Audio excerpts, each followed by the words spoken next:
एक सवाल है, विधायक और एमएलसी आखिर कोई क्यों बनता है या जनता उन्हें क्यों बनाती है? इसलिए ना कि जनप्रतिनिधि उनकी आवाज, उनके मुद्दे सदन में उठाएगा, या इसलिए कि मस्त सरकारी सुविधा मिले और हम ऐश करें।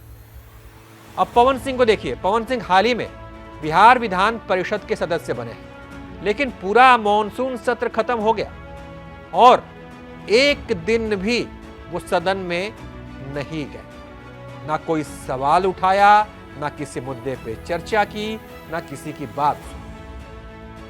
अब ऐसे में सवाल उठना तो स्वाभाविक है भाई कि आप एमएलसी बने ही क्यों? क्या उद्देश्य था आपका? जनता की आवाज जब सदन तक पहुंचानी नहीं थी तो एमएलसी क्यों बने आप?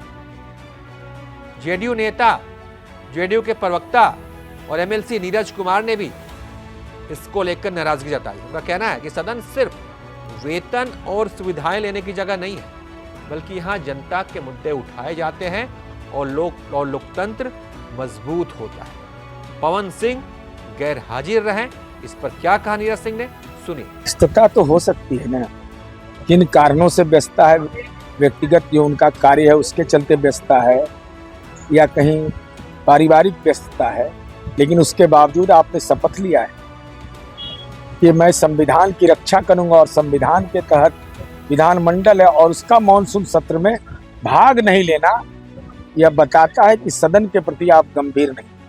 अगर आप गंभीर नहीं है तो ये चिंता का विषय। आप तेजस्वी यादव को खोजते हैं, अब तो आपकी एनडीए के घटक दल किसी को खोज लेंगे हम फ्री जोन के आदमी।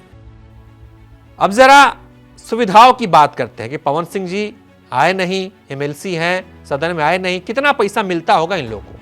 तो एक एमएलसी को लगभग 50,000 रुपए इनका महीने का वेतन ये फिक्स होता है और करीब 55,000 रुपए इनको क्षेत्रीय भत्ता मिलता है। इसके अलावा 3500 रुपए प्रतिदिन दैनिक भत्ता, इसके अलावा कागज पत्तर के लिए, टेलीफोन बिल के लिए, इसके लिए इन्हें 10 से 15,000 रुपए महीने मिलते हैं और फिर तमाम सुविधाएं आप तो देखते ही, आवास मिल गया, सिक्योरिटी मिल गया, सब मिलता रहता है। तो भाई अब बताइए, अब जनता के पैसे से इतनी सुविधाएं मिलती हैं तो जनता को यह भी उम्मीद रहती है कि उनका प्रतिनिधि सदन में मौजूद रहेगा, उनकी बात उठाएगा, उनकी बात करेगा।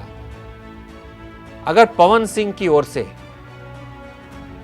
इस बार अगर सदन में वो जाते तो शायद जनता को अच्छा लगता, लेकिन वो मौजूद नहीं रहे और उस पर सवाल भी उठते हैं। लेकिन उन्होंने ऐसा क्यों किया, इस पर अभी तक उनकी कोई प्रतिक्रिया नहीं आई है। जैसे उनकी तरफ से कोई जानकारी हमें मिलती है हम आपको आगे अपडेट करेंगे। बाकी आप इस पर क्या सोचते हैं, क्या राय है आपकी, कमेंट बॉक्स में बताइए। देखते रहिए आप एबीपी बिहार।